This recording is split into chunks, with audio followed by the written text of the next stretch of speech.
어떻게 구원을 받는가라는 주제로 평소와 다르게 로마서 10장으로 띄었습니다. 제가 이제 말씀드린 것처럼 위스콘신에 사는 인디언들에게 복음을 전하는 단기 선교팀에 합류하거든요. 그곳에 또 하루 이 선교팀 170명 정도 한인 성도들이 모인다고 해요. 그분들이 다 한 곳에 모이는 것은 아니고 인디언들의 그 마을별로 한 두서너 곳으로 분산되는 것 같아요. 그 중에 제가 한 곳에서 있고 또 한 예배에서, 그러니까 단기 선교팀에 또 예배가 있잖아요. 거기서 제가 말씀 전하는 일을 또 맡았어요. 그러니까 지금 상황을 아시겠죠? 그러니까 예배를 두 개 막 설교를 준비할 수 없어요. 자, 그래서 인디언 선교팀 예배와 또 우리 라이브 예배, 주일 예배를 위해서 한꺼번에 맞는 설교를 정했습니다. 이런 설교를 주제 설교라고 하지요. 예, 주제를 먼저 정하고 선교에 대해서, 복음 전파에 대해서 어떻게 성령께서 영혼을 구원하는가, 이 주제를 정하고 그 주제를 설명해 주는 성경 본문을 택하는 방식이죠. 자, 어떻게 구원을 받는가라는 주제는 우리 그리스도인들 뿐만 아니라 자, 모두에게, 모든 사람들에게 중요합니다. 모든 지식인들에게 다 관심이 되는 그 인문학의 주제가 되기도 하죠. 인문학이라는 용어를 제가 쓰면서 이게 내가 지금 맞게 쓰고 있나? 또 잘 알지도 못하면서 쓰는 거 아닌가 싶어서 제가 인터넷 백과사전에 인문학을 검색해 봤어요. 그랬더니 인문학, 영어로 humanity는 인간과 인간 근원 문제, 인간의 문화에 관심을 갖거나 인간의 가치와 인간만이 지닌 자기 표현 능력을 바르게 이해하기 위한 과학적인 연구 방법에 관심을 갖는 학문 분야, 이렇게 나오더라고요.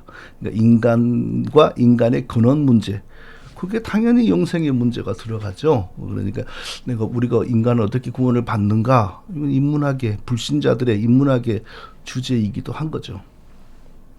자, 인간은 어떻게 구원을 받는가, 이 주제를 다루려면 먼저 인간이라는 존재는 어떻게 시작이 되었는가를 다루어야 됩니다.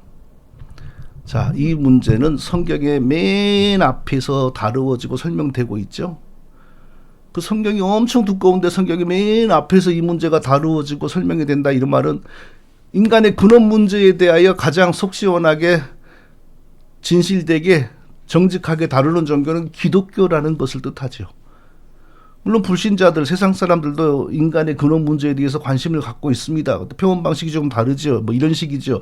인간은 어디로부터 와서 어디로 향하여 가는가, 이런 식으로 표현하잖아요. 그게 다 인간의 근원 문제에 대한 고민인 것입니다. 그런데 이 세상 사람들의 인간의 근원 문제에 대한 접근은 처음부터 근본적인 결함이 있죠. 인간이 어떻게 존재하게 되었는지를 모릅니다. 그래서 무슨 말을 합니까?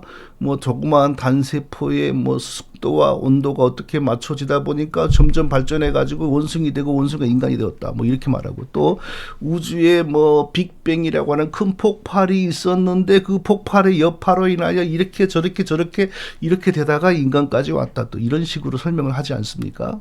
예. 그건 정말 정확하지 않은 인간의 그 존재에 대한 이야기죠. 그런 인간의 근원 문제에 대한 정확한 가르침은 오직 성경에 있습니다. 자, 우리가 설명할 수 없는 과거, long times ago, 영원 전에 스스로 계시는 하나님이 계셨습니다. 영원 전이란 말은 시간이 존재하기 전에 이 뜻이죠. 시간과 공간과 물과 공기와 태양과 모든 것은 다 하나님이 창조하셨다는 것이 기독교인들의 그 지식이죠. 그러니까 이것들이 생겨나기 전에 그게 바로 영원 전입니다. 영원 전에 스스로 계시는 하나님이 계셨다. 여기 스스로 계시는 하나님이란 개념은 이 세상의 그 어느 것을 통하여 비유하거나 유추할 수가 없습니다. 왜냐하면 세상의 모든 것은 다른 것에 의탁하면서 존재하거든요. 예를 들면 이 지구상이 넓은 지구의 70%가 물이라고 하나요? 바다라고 하나요? 이 엄청난 바다도요, 태양과 공기에 의존합니다. 태양과 공기의 조건이 맞지 않으면 이 바다는 썩습니다. 거대한 고인물이 됩니다. 그러면 거기에 고래부터 새우까지 다 죽는 거죠. 하늘도 마찬가지요. 흙도 마찬가지입니다. 세상에는 스스로 있는 게 없습니다. 모든 것은 자기 존재가 지속되고 유지되기 위하여 다른 어떤 것에 의존하고 있습니다. 인간은 뭐 말할 것도 없죠. 예, 정신적인 요소, 물질적인 요소, 모든 것에 의존되어야 하고 그 정신적인 거나 물질적인 거나 이런 것에서 결핍이 오면 우울증이 오고 심지어는 스스로 극단적인 선택도 하지요. 예, 그 인간은 스스로 존재하지를 못합니다. 자, 스스로 존재하는 분은 오직 성령의 하나님 뿐입니다. 그 하나님이 자기를 찬송하는 자기 백성을 가지고 싶으셨습니다. 언제? 영원 전에 자기를 찬송하는 자기 백성을 가지기를 원하셨습니다. 자기의 유익을 위해서 장난감으로 삼으려고 그런 게 아닙니다. 자기를 찬송하면서 자기를 섬기면서 동시에 영원히 복을 받고 행복하게 살아가는 자기 백성을 보기를 원하셨습니다. 그러니까 이기적으로 자기만 경배를 받는 것에 목적을 두는 것이 아니고 자기를 섬기고 찬송하면서 하나님의 복을 받아 영원히 행복을 누리고 사는 자기 백성을 가지기를 원하시는 겁니다. 원하신 것입니다. 그래서 흙으로 자기의 형상과 자기의 모양을 담는 자기 백성을 창조하셨어요. 하나님이 이르시되 우리의 형상을 따라 우리의 모양대로 우리가 사람을 만들고 그들로 바다의 물고기와 하늘의 새와 가축과 온 땅과 땅에 기는 모든 것을 다스리게 하자. 우리의 형상을 따라 우리의 모양대로. 창세기 1장 26절이죠. 자, 하나님이 흙으로 우리를 지으셨는데 자기의 형상대로 자기의 모양대로 우리를 창조하셨어요. 그것은 절대로 우리가 눈이 있으니까 하나님도 눈이 있을 것이고 우리가 코가 있으니까 하나님도 코가 있을 것이다. 이런 유추를 권장하지 않습니다. 하나님의 형상, 하나님의 모양이라는 이 성경의 단어에 대한 완전한 해석의 일치가 아직 이루어지지 않았는데 일반적으로 하나님의 인격으로 해석되고 있습니다. 절대 성경에 하나님이 내가 팔이 짧아서 너희를 구원치 못하겠느냐, 내가 후회하였다, 꼭 사람처럼 말씀하시는 것은 우리가 하나님을 더 잘 이해하게 만드는 어떤 문학적인 기법이죠. 실제로 하나님에게는 후회를 하면 전능하신 분이 아니잖아요. 또 하나님의 손이 있다거나 실제로 있다는 게 아니죠. 자, 하나님은 우리가 한 번도 경험하고 본 적이 없는 신성이십니다. 신성이 무엇입니까? 모르죠. 신성은 누가 그거 본 적이 있습니까? 누가 연구한 적이 있습니까? 우리의 연구의 대상이 아닙니다. 신성이 우리를 위하여 일하면 우리에게는 인격으로 인식됩니다. 그러니까 하나님은 신성이시고 또 지고의 인격이시다. 우리가 이렇게 말을 하는 거죠. 예. 신성이신 하나님에게는 피도 없고 눈물도 없어요.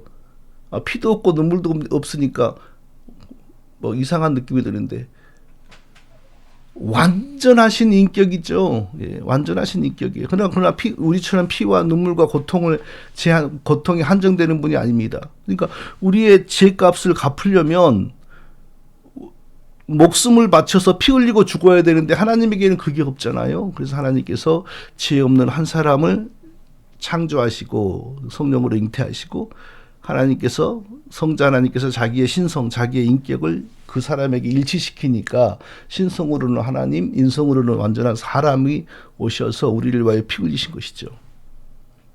하나님이 이르시되 우리의 형상을 따라 우리의 모양대로 우리가 사람을 만들고, 그러니까 하나님이 흙으로 우리를 만드셨는데 자기의 형상대로 자기의 모양대로 만드셨다.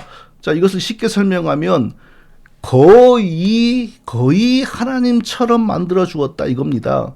하나님처럼 무엇을 창조할 수 있는 자는 아니지만 하나님이 창조하신 것을 하나님의 뜻을 헤아려서 하나님의 뜻과 계획을 헤아려서 하나님의 의도대로 다스리고 관리하고 그럴 수 있는 능력자로 창조하셨다는 겁니다. 하나님께서 자기가 지으신 모든 들짐승과 공중의 새들의 이름을 우리의 조상 아담이 짓게 하셨어요. 여호와 하나님이 흙으로 각종 들짐승과 공중의 각종 새를 지으시고 아담이 어떻게 이름을 짓나 보시려고 그것들을 아담에게로 이끌어 이르시니 아담이 각 생물을 일컫는 바가 곧 이름이라. 창세기 2장 19절이죠. 하나님이 지으신 모든 동물, 땅의 동물, 공중에 나는 새들의 이름을 누가 지었다고요? 아담이 짓도록 하셨다는 겁니다. 여기에 중요한 의미가 있죠. 첫째, 아담에게 하나님이 지으신 모든 것에 대한 지배권, 다스리는 권세를 허락하셨다는 겁니다. 아담이 하나님의 뜻을 헤아려서 자기 맘대로가 아니라 하나님의 그 뜻을 헤아려서 하나님이 창조하신 모든 동물과 공중의 새와 식물을 통제하고 다스리고 관리하여 모든 피조 세계가 하나님을 찬송하는 교회가 나라가 되도록 그 사명을 맡은 자로 아담이 창조되었다는 거죠. 또 둘째로 아담에게 아주 대단한 능력이 있었다는 걸 보여줍니다. 옛날에 우리 조상들은 이제 뭐 이름을 의미 없이 뒷방이, 오남이 뭐 이렇게 그냥 지어버린 경우도 있었지만, 그러나 좀 지체 높고 의식이 있는 집안의 어른들은요, 아주 소망을 담아서 이름을 지었어요. 저는 나라 정씨 집안에서 태어났는데 관리 이자와 밝을 철자를 이름을 지었어요. 정이철이죠. 무슨 뜻으로 그런 이름을 지었냐면 나라의 관리가 되어 세상을 밝게 하라. 나라의 관리가 되어서. 그때는 복음을 몰랐으니까 나라의 관리만 생각한 거죠. 그 이후에 복음이 들어왔어요. 그래서 제가 하나님 나라의 관리가 되지 않았습니까? 그런 거 보면은 인간은 자기도 모르게 하나님의 손길을, 불신자들도 하나님의 손길을 받는 것 같아요. 예. 자, 하나님은 더욱더 무의미하게 이름을 짓지 않습니다. 하나님은 하나님이 자신이 지으신 사물의 속성을 순식간에 하나님 꿰뚫어 보시잖아요. 그리고 그 사물의 속성과 특징을, 또 심지어 사람의 그 특징과 성격을, 또 운명을 다 순식간에 한눈에 보시잖아요. 그리고 그것을 밖으로 표현하는 것이 하나님에게는 이름입니다. 그러니까 하나님이 붙여주신 이름을 보면 그 사람의 인생이 보이죠. 예. 근데 이제 나중에 하나님이 직접 이름 지어주지 않고 나중에 시대가 흐르면서 이제 부모가 자식의 이름을 지어주잖아요. 근데 부모가 자식에게 이름을 주어줬어요. 뭐 나쁜 이름은 아니을지라도. 근데 그 자식이 하나님의 큰 은혜를 입어서 정말 엄청난 하나님의 그 일을 감당하는 사람이 됩니다. 아브라함이 그런 경우죠. 믿음의 조상으로, 모든 믿음의 조상으로 쓰임을 받잖아요. 근데 아버지로, 그 육신의 아버지가 지어진 아브라함이 하나님의 은혜 받은 그 인생에 적합하지가 않으니까 하나님이 아브라함으로 바꾸잖아요. 이삭은 자기 아들에게 야곱이라는 이름을 지어줬어요. 근데 그 야곱이라는 이름은 좋은 뜻이 아니에요. 뭐 속이는 자 그런 뜻이잖아요. 근데 왜 아버지가 아들에게 그런 이름을 지어줬는지 몰라요. 그 아들의 성격을 딱 보고 그 하나님의 어떤 그 영감 가운데 그 성격에 맞게 지었던 것 같아요. 근데 야곱이 하나님의 은혜를 쭉 많이 받고 완전히 인생이 변하잖아요. 거룩한 자로 변하잖아요. 하나님의 거룩한 자녀로. 그러니까 더 이상 야곱이란 이름이 안 맞는 거예요. 그래서 하나님이 너의 이름은 이스라엘, 하나님의 거룩한 자다. 이렇게 바꾸셔요. 자, 하나님은 그 정도로 자기 피조물에게 이름 지어주는 것을 중시합니다. 근데 그 중요한 일을 하나님은 누구에게 맡깁니까? 아담에게 맡겨요. 하나님께서 자기가 지은 땅의 모든 동물들, 그리고 하늘에 나는 것들, 하늘에 나는 것들도 아담으로부터 이름 받기 위해서 다 땅에 내려와, 날지 마, 기어. 그래갖고 막 뒤뚱뒤뚱 걸어오는 거죠, 아담 앞으로. 뒤뚱뒤뚱 걸어가니까, 날아야지 시원한 것들이 뒤뚱뒤뚱하고 아담 앞으로 걸어가니까, 아담이 척 보면 뭐, 고민도 안 하고, 타조, 병아리, 독수리, 공룡, 지렁이, 막 이름이 나오는 거예요. 자, 여기에 두 가지 의미가 있습니다. 아담은 하나님이 지으신 그 동물과 하늘의 새들을 다 보는 순간, 뭐 2분, 3분 연구도 안 해요.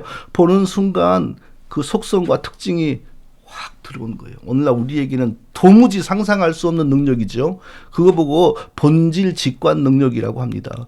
촥 보고 사물의 속성을 꿰뚫어 알아버립니다. 그러니까 아담에게는 하나님이 처음에 아담을 얼마나 위대한 자로 만들었는지 우리가 짐작할 수 있잖아요. 이런 것을 보면. 그러니까 아담도 자기가 생각해도 내가 너무 대단하거든요. 그러니까 하나님처럼 되려는 마음을 가진 겁니다. 자, 또 하나는 동물이 아담 앞으로 지날 때 착 보고 이름을 부여하고 그랬더니 그 영원히 그 동물과 새의 이름이 되었다. 하나님께서 그 어마어마한 공룡이나 호랑이나 사자나 맘모스나 지금 없어진 것들 얼마나 많아요.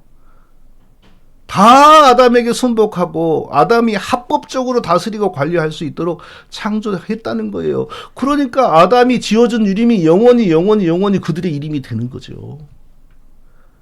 자, 그때 아담에게 하나님이 주신 영생이 있었을까요? 없었을까요? 두 말 하면 그 잔소리입니다. 그걸 말할 필요가 없습니다. 하나님이 자기 백성, 자기 이 귀한 사명을 맡은 자기 백성을 만들고 영생도 안 주시고 그리고 나서 보시기에 심히 좋았더라 그러셨을까요? 아니 영생도 안 줘놓고 나서 그 아담에게 내가 지은 모든 동물과 하늘의 새와 모든 것을 다스리고 관리하라. 아니 공룡보다 빨리 죽어버릴 사람, 호랑이보다 훨씬 먼저 죽을 수도 있는 사람, 그런 사람을 만들어 놓고 이 모든 걸 다 다스려라 그랬겠습니까? 그러니까 아담에게 영생이 있었느니 없었느니 그거 말하면서 이상한 소리 하는 거 보면 저는 상대하기가 싫습니다. 뭐 그런 사람들이 쓰는 글 뭐 저보고 대답하라고 영상을 만들어서 1, 2, 3, 4, 5, 6, 7, 8, 9, 10 이렇게 만들어 올리지만 나는 한 번도 안 봤어요. 진짜로. 나보고 대답하라 그래도 세상 말로 가짜나서 아담의 영생도 부정하는 것이 무슨 박사고 뭐 어쩐다는 거예요. 나 한 번도 안 봤어요. 진짜로. 그래도 한 번도 안 봤다가 약이 올라가지고 또 뭐라고 한다 그래요. 안 봐요. 무슨 말을 했는지 저는요. 자, 청교도들이 여기서 너무 이상하게 나갔죠. 청교도들은 하나님이 처음에 아담에게 믿음을 주시고 영생을 함께 주셨다고 처음부터 이 성인으로서 믿음과 영생을 함께 받은 하나님 백성으로 아담이 시작되었다라는 것을 부정합니다. 그럼 뭐라고 가르칩니까? 아담을 임시적인 상태로 만들어 놓고 아담 스스로 노력하여서 영생을 얻게 만드셨다. 이렇게 주장을 해요. 그렇게 주장을 하면 기독교 신앙이 바르게 전개될 수가 없어요. 결국에는 예수님의 십자가의 고난과 피 흘림도 제대로 자리를 잡을 수가 없게 돼요. 성도 여러분, 아담에 대한 성경적 지식과 믿음은 어떤 것입니까? 하나님께서 아담을 죄와 무관한 사람으로 하나님 섬기는 믿음을 가진 사람으로 그리고 늙지도 않고 병들지도 않은 영생의 몸으로 창조하셨다는 것을 믿고 이해하는 겁니다. 그리고 그 상태에서 하나님이 두 가지로 아담에게 언약을 선포하셨어요. 첫째는 생명나무입니다. 생명나무로 하나님이 무슨 언약을 선포하셨냐? 아담을 자기 백성으로 자기를 섬기는 자로 창조하고 아담이 그 믿음 안에서 살면 영원히 영생과 복과 모든 것이 그의 것이 될 것이라. 이 사실을 생명나무를 상징하여 언약하셨습니다. 생명나무를 먹어서 영생을 가지는 게 아닙니다.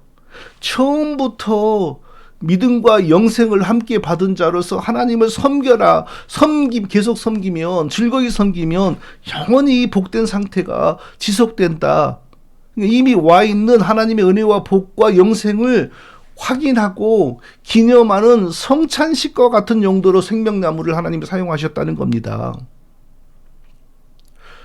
자, 하나님께서 아담에게 생명나무를 성찬식과 같은 용도로 사용했다고 했는데 실제로 생명나무를 아담이 먹으면서 이 생명나무를 먹으면서 영생을 얻는 게 아니라 그거 오해하지 마세요.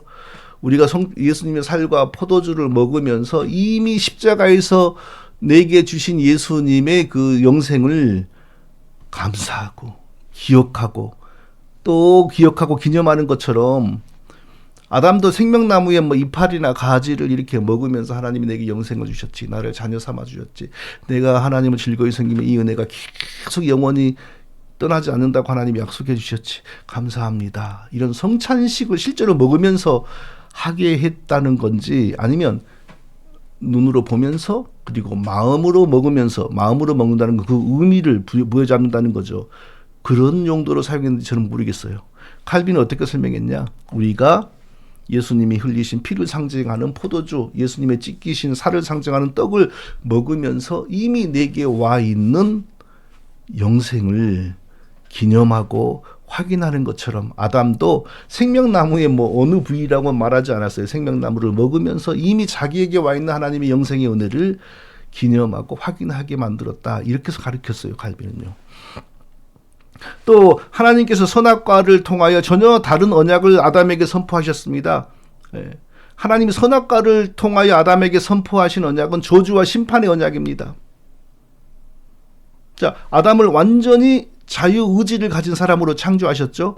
그러나 죄가 마음속에서 꿈틀거리면서 그 날마다 간음의 유혹, 뭐 간음하려고 해도 대상이 어디가 있나요? 자기 부인 외에. 그러니까 나는 그거 참 아담이 뭐 이상한 소리 하면 이해되지 않는 게 한두 개가 아니에요. 아담에게 뭐 간음의 충동, 뭐 부효의 충동, 우상숭배의 충동, 십계명을 주었다 그러잖아요. 그런 거 하지 못하게. 말이 안 되는 거예요. 그런 구체적인 죄의 충동이 있다면 아담은 죄인으로 창조된 거죠. 그럼 하나님이 아담을 죄인으로 만든 거죠. 하나님은 아담을 죄인으로 만든 것이 아니고 완전한 자유의지를 주신 겁니다. 완전한 자유의지를 가지고 즐거이 영원히 하나님을 섬길 것인지 또 그럴 능력도 함께 주시고 아니야 하나님 섬기기 싫어. 그냥 내가 그냥 스스로 하나님 될 거야. 이제 이럴 결단도 할 수 있는 그러면서 하나님은 즐거이 기꺼이 아담이 하나님을 섬기기를 바란 거고 그것을 진정한 섬김으로 본 겁니다. 자, 선악과를 먹음에 대한 의미 부여가 아담과 하나님 사이에 약정이 있었습니다. 뭐냐? 너가 선악과를 먹는다는 것은 더 이상 나를 섬기지 않고 스스로 홀로 독립하여 살겠다는 거야. 선악과를 먹는다는 것은 더 이상 나를 섬기지 않겠다는 의사표시야. 그러나 그것은 꼭 기억해라. 너는 분명히 그러면 영원히 죽는다. 하나님과 아담 사이에 그 약정이 있었던 거예요. 그래서 아담은 사단의 유혹을 받고 하나님 섬기지 않고 스스로 하나님 되고 싶은 유혹을 강하게 받고 또 사단에게 속아서 정말 하나님이 될 수 있다고 하니까 먹은 겁니다. 하나님과의 관계를 스스로 파기한 거죠. 그러니까 선악과 범행은 단순히 하지 말라는 어떤 것을 범행한 게 아니고 하나님의 자녀로 하나님을 섬기는 자로 하나님의 모든 은혜를 다 받은 자가 감사하기는커녕 하나님 섬김 자체를 거부하고 스스로 하나님이 되려고 하는 반역, 배반입니다. 그러니까 죽음의 형벌이 오는 거죠. 단순히 뭐 먹지 말라는 사과 하나 먹었다고 배 하나 먹었다고 하나님이 죽이십니까? 뭐 유치원생들입니까? 그게 아닙니다. 하나님을 섬기도록 창조된 자가 모든 흙으로 지어진 자로서 과분한 모든 은혜와 영생과 모든 걸 받은 자가 감사하지 않고 오히려 그 이상을 원하여 하나님 자리까지 앉고 싶어서 하나님께 반역한 것이 바로 선악과입니다. 그러니까 영원한 죽음의 심판을 내리신 겁니다. 자, 인간의 근원적 문제는 바로 이거죠. 아담이 바로 그 죄를 범함으로 인해 우리 모두가 다 처음부터 죽은 사람으로 태어난 거죠. 아담이 범한 그 죄로 인하여 우리 모든 사람에게 죽음이 임했죠. 그 죄로 인해 하나님이 처음에 믿음과 동시에 주셨던 그 영생이 아담에게서 사라진 거고 또 우리에게도 그 영생이 없는 상태로 죽음의 그 운명 속에서 우리도 태어난 거죠.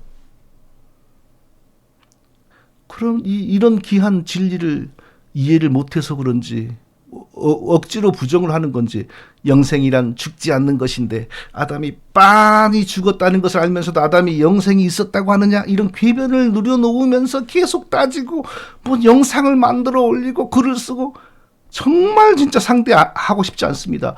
영생을 안 죽는 것이라고 정의하면 안 돼요. 영생을 어떻게 정의해야 되죠? 하나님과의 바른 관계, 영생, 이코르 하나님과의 바른 관계 이렇게 정의가 되어야 성경적인 신앙이 전개가 됩니다. 처음 아담의 몸이 비록 흙으로 만들어진 몸이었다 할지라도 하나님이 주신 그 믿음 안에서 계속 하나님과 올바른 관계를 유지하면 흙으로 만들어진 몸이었을지라도 죽음이 오지 않습니다. 수천 년 전에 흙으로 만들어진 빗살무늬 토기도 지금까지 오잖아요. 없어지지 않고. 하물며 하나님께서 흙으로 그리고 자기 형상과 모양을 따라 만든 인간이 하나님과의 바른 관계 유지하면 왜 없어지고 왜 죽습니까? 죽음이 없는 것이 영생이다. 죄를 지을 수도 없는 것이 영생이다. 이건 아주 이상한 궤변입니다.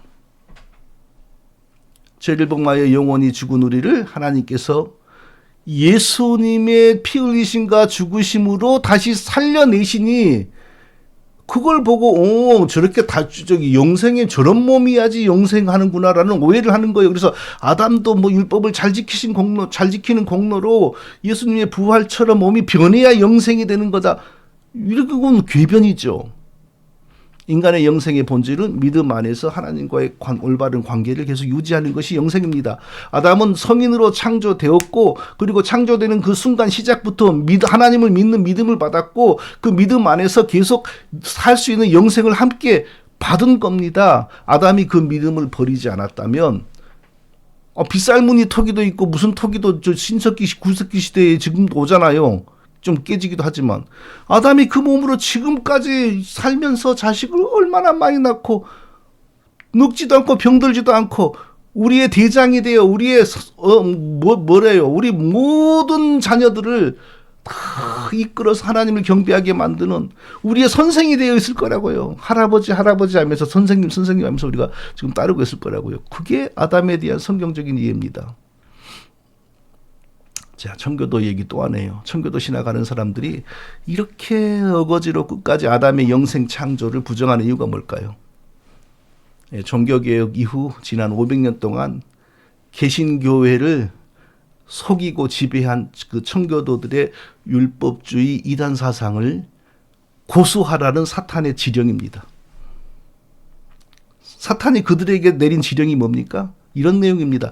아담은 스스로 노력하여 영생을 얻어야 하는 임시적인 상태로 시험 기간 안에서 창조되었다. 첫째 지령, 둘째 지령. 아담에게 영생을 위해서 주어진 시험은 율법을 잘 지키느냐, 십계명 율법을 잘 지키느냐, 못 지키느냐 그 시험이었다. 셋째 지령. 하나님이 아담을 만들 때 영생의 그 자격이 되는 그 십계명을 어디에 주었다고 해야 되냐? 아담의 마음에 기록해 주었다고 주장해라. 사탄이 그들에게 준 네 번째 지령, 아담은 자기 마음속에 기록되어져 있는 십계명 율법을 완전하게 순수하고 실천함으로 영생을 얻을 수 있었다. 그랬으면 예수님의 부활의 몸처럼 그 몸이 변했다. 이게 사탄의 지령 네 가지입니다. 그들은 그게 하나님으로부터 온 지령인 줄 알고 끝까지 그걸 포기를 안 해요. 이게 바로 청교도들을 통하여 종교개혁교회 속으로 들어온 사단의 율법주의 이단 사상입니다. 자, 아담을 그렇게 왜곡하면 기독교 전체가 틀어지죠. 자, 두 가지로 요약해 보겠습니다. 아담의 원죄의 내용이 달라지죠. 하나님이 아담을 자기를 섬기도록 흙으로 창조하여 모든 은혜와 영생과 모든 복을 처음부터 누리면서 출발된 인생이 아담입니다. 그런데 아담이 율법을 잘 지켜서 스스로 영생을 얻으라고 했는데 율법을 잘 안 지키는 것이 바로 아담의 원죄다. 사실 아담의 원죄는 그 모든 은혜를 누리는 자가 감히 하나님의 자리까지 넘보아서 이게 바로 성경적 신앙의 원죄인데 율법을 잘 지켜서 스스로 영생을 얻으라고 한 하나님의 명령을 지키지 않는 것이 원죄다. 원죄가 달라지잖아요. 원죄가 달라지면 신앙이 변해요. 종교가 변해요. 그쪽이나 이쪽이나 똑같이 불순종 이런 말을 쓰잖아요. 그러니까 우리 순진한 성도들이 속잖아요. 아, 그들도 우리 같은 종교인들이구나. 우리 같은 신앙을 가졌구나. 아니에요. 성경적 신앙에서 아담의 불순종은 무슨 뜻이냐? 하나님을 섬기도록 처음부터 은혜로 영생과 모든 복을 누리게 해주신 하나님의 은혜를 배반하여 하나님을 섬기지 않고 스스로 하나님의 자리에 오르려고 선악과를 먹으면서 반역을 선포한 아담의 그 반역 행위가 하나님의 우리는 불순종이라 그러는 거예요. 근데 그들은 뭐예요? 너가 노력해서 스스로 영생을 얻고 스스로의 힘으로 내 자식이 돼야 돼. 하나님이 그렇게 명령했는데 그걸 순종하지 않은 게 그들에게는 원죄가 되는 겁니다. 원죄가 이렇게 변하잖아요. 또 아담을 그렇게 이해하면 구원론이 성경에서 벗어나요. 자, 성경적 신앙에서는 또 우리 칼빈주의 기독교에서는 구원을 어떻게 설명해요? 십계명 지키는 것과 구원은 아무 상관이 없어요. 성경적인 신앙에서 구원은 오직 하나님을 믿음으로만 얻습니다. 왜 성경적 신앙에서 칼빈주의 교회에서 구원은 오직 하나님을 믿음으로만 얻는다고 가르치고 선포합니까?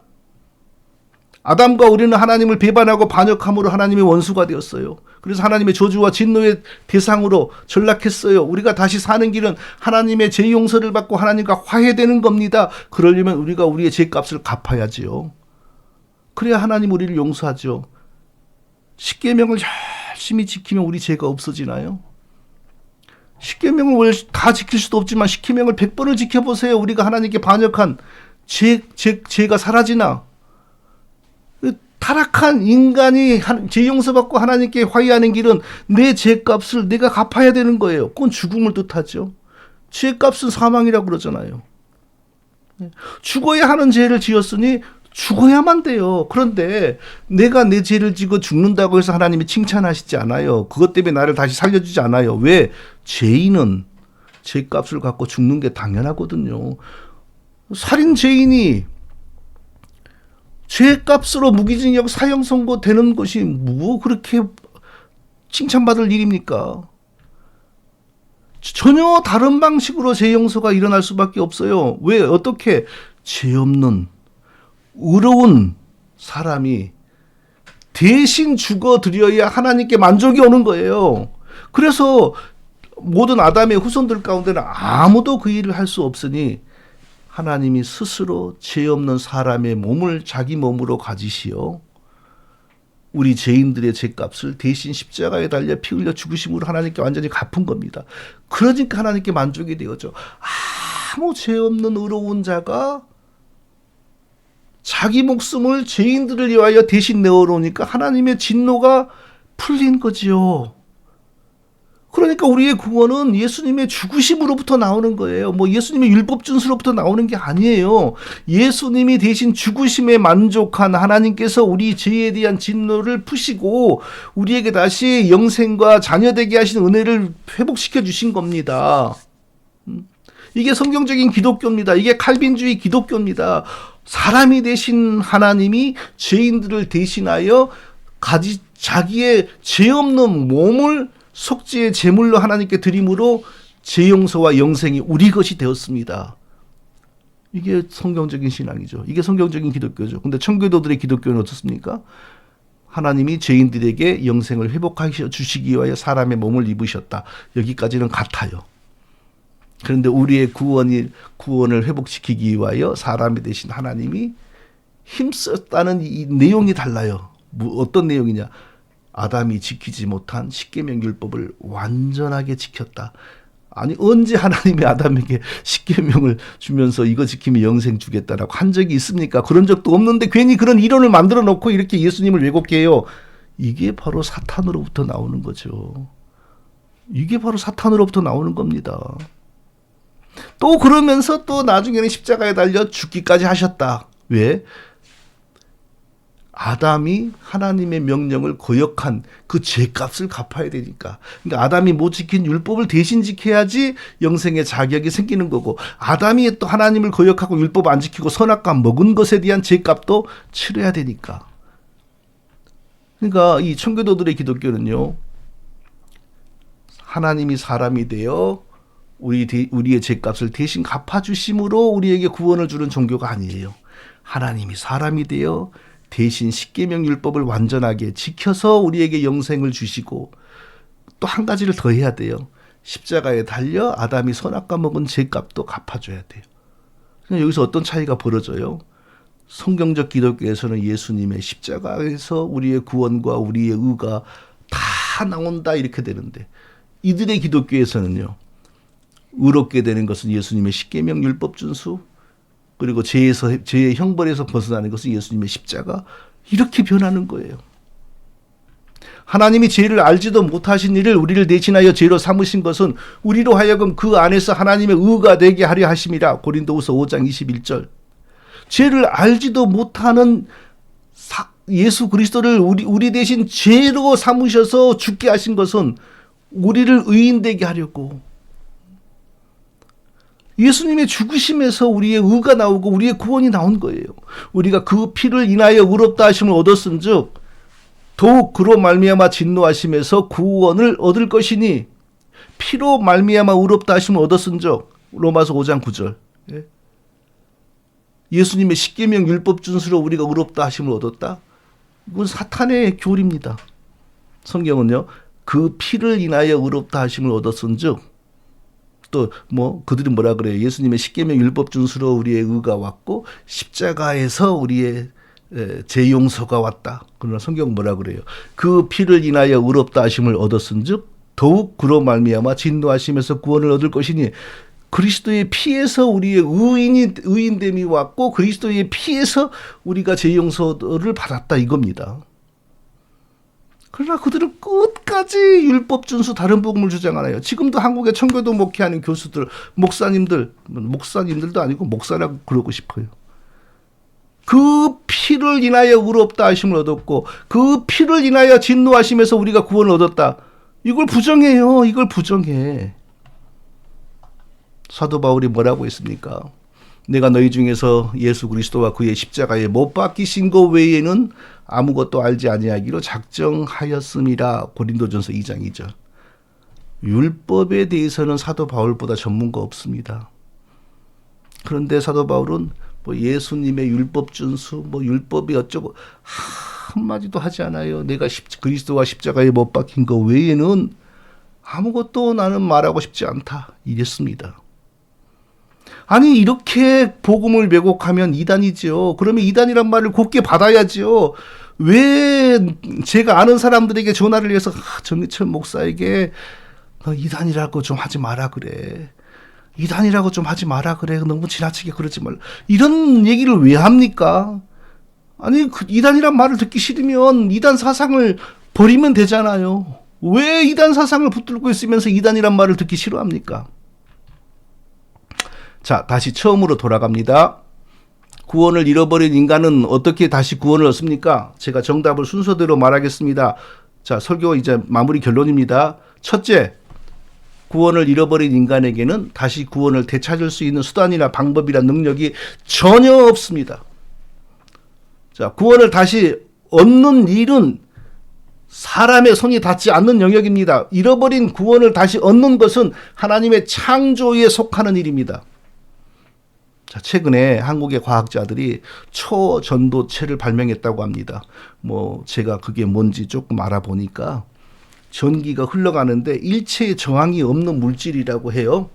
반도체는 저항이 적은 거고 또 일반 물질은 저항이 엄청 많잖아요. 그러니까 반도체를 잘 만들면 이제 성공하잖아요, 지금은.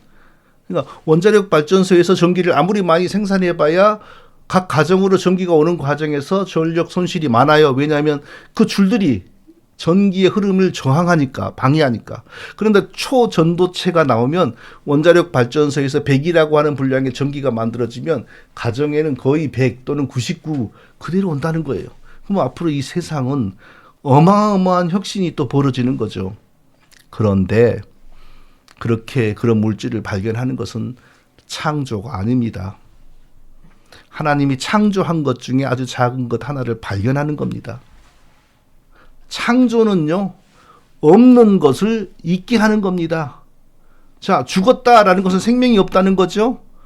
죽은 사람에게서 생명이 나타나는 건 이건 발견이 아닙니다. 혁신이 아닙니다. 창조입니다. 그리고 창조는 오직 누구의 것이라고요? 하나님의 것입니다. 죽은 사람이 살아나는 것, 죽은 영혼이 다시 살아나는 것은 창조입니다. 원래 창조되었다가 죽었어요. 다시 하나님이 살립니다. 그래서 재창조 또는 새 창조라고 하는 겁니다. 구원은 재창조 또는 새 창조입니다.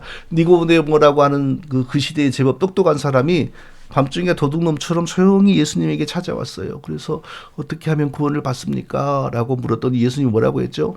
진실로 내게 이르노니 사람이 거듭나지 아니하면 하나님 나라를 볼 수 없느니라. 요한복음 3장 3절 그렇게 말씀하셨어요. 거듭나지 아니하면 하나님 나라를 볼 수 없다. 거듭난다. born again. No one can see the kingdom of God unless he is born again. 그가 다시 태어나기 전에는 아무도 하나님 나라에 들어갈 수가 없다. 모든 사람은 죽은 상태로 태어납니다. 그래서 다시 살아나서 지옥에 갈 사람이 다시 살아나서 천국에 가는 게 구원입니다. 자, 그렇다면 현재 죽은 상태로 있는 사람이 다시 태어나기 전에는 어떤 상태인가요? 죽은 상태이죠. 죽은 상태로 있는 사람이 자기의 태어나기 위하여 다시 살기 위해서 뭐 할 수 있습니까? 죽은 사람은 아무것도 할 수 없다는 게 정답입니다. 다 아시잖아요. 영안실에 있는 시체들에게 너희들이 살기 위하여 뭐 좀 해봐라 라고 했을 때 반응을 보이는 시체가 하나라도 있는지 보십시오. 죽은 자는 아무런 반응이 없습니다. 기침도 못합니다. 발을 찔러도 아프단 말도 안 합니다. 옆구리를 간지럼 태워도 하나도 웃지도 않습니다. 죽었으니까.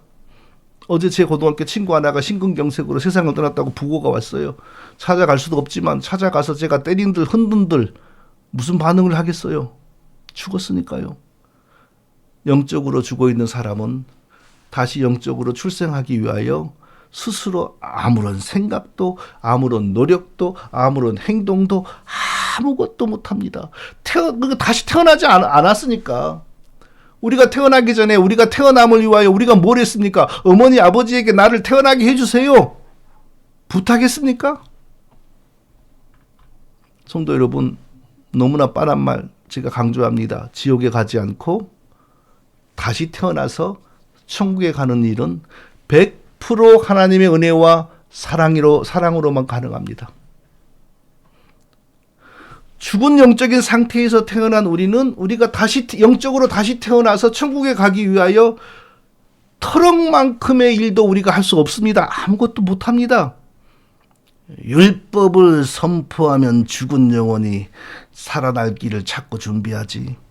죄를 지적하면 지옥에 갈 것이 무서워서 반성하지. 지옥 얘기, 지옥의 불 얘기를 많이 해주면 두려움에 떨면서 죄를 안 짓고 예수님 믿으려고 하지.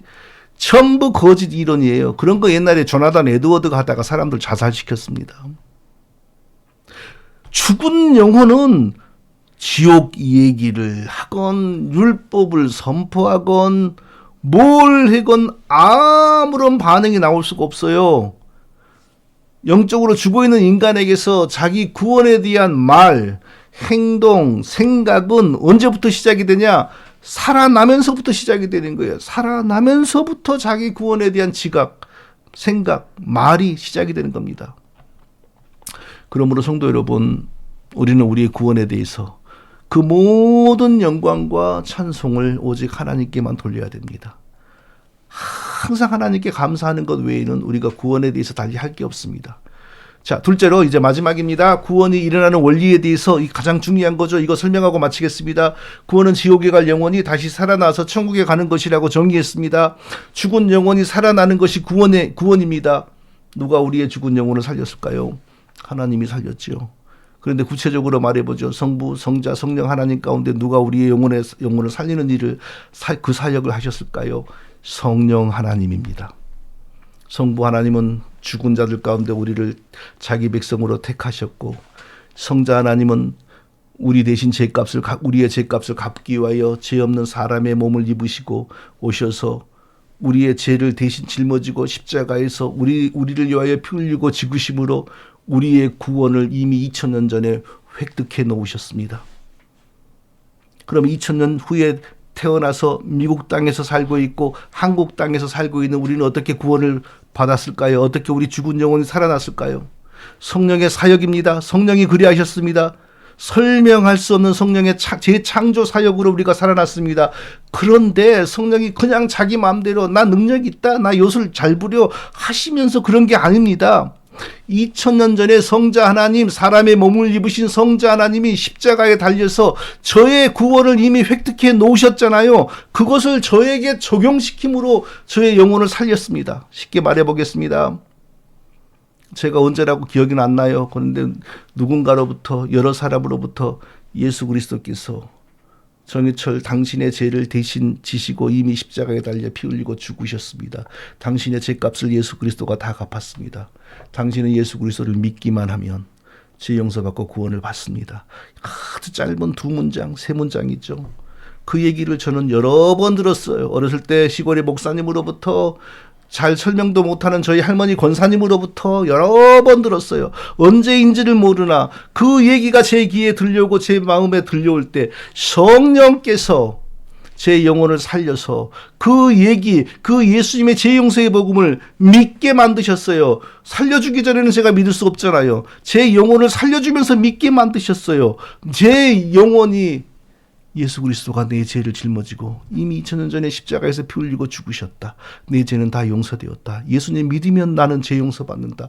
이 죄 용서의 복음을 제가 믿는 순간 성령께서 십자가에 달려 2000년 전에 나를 위하여 죽으신 예수님의 몸이 죽을 때에 2000년 뒤에 태어난 정희철이도 이미 그때 죄에 대하여 함께 못 박혀 죽은 것으로 만드신 겁니다. 십자가에 달리신 예수님과 나중에 예수님 믿는 나를 연결시킨 겁니다. 그 예수님의 획득하신 구원이 나에게 그때 적용이 된 겁니다. 바로 그 순간 내가 예수님을 믿는다라고 믿음을 고백하는 순간 내 죄가 다 해결된 겁니다. 그게 바로 구원입니다. 그게 바로 죽은 영혼이 살아나는 겁니다.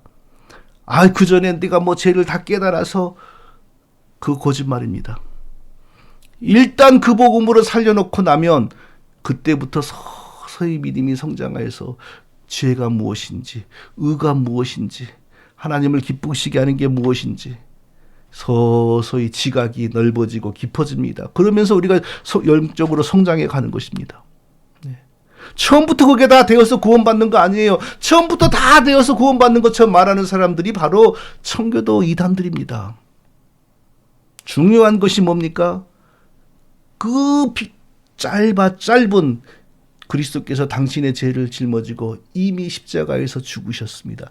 당신이 믿기만 하면 당신이 죽은 것으로 간주되어 죄 용서받습니다. 이 얘기를 전파할 때에 성령께서 그 마음을 열어, 그 영혼을 열어 그것을 믿게 하심으로 구원이 벌어지는 겁니다. 그래서 성령은 그런즉 저희가 믿지 아니하는 일을 어찌 부르리요, 듣지도 못한 일을 어찌 믿으리요, 전파하는 자가 없이 어찌 들으리요. 사람이 예수 그리스도의 복음을 전해줘야 성령이 믿게 하시죠. 요즘에는 성령이 꿈에 직접 복음을 전한다 그러던데요.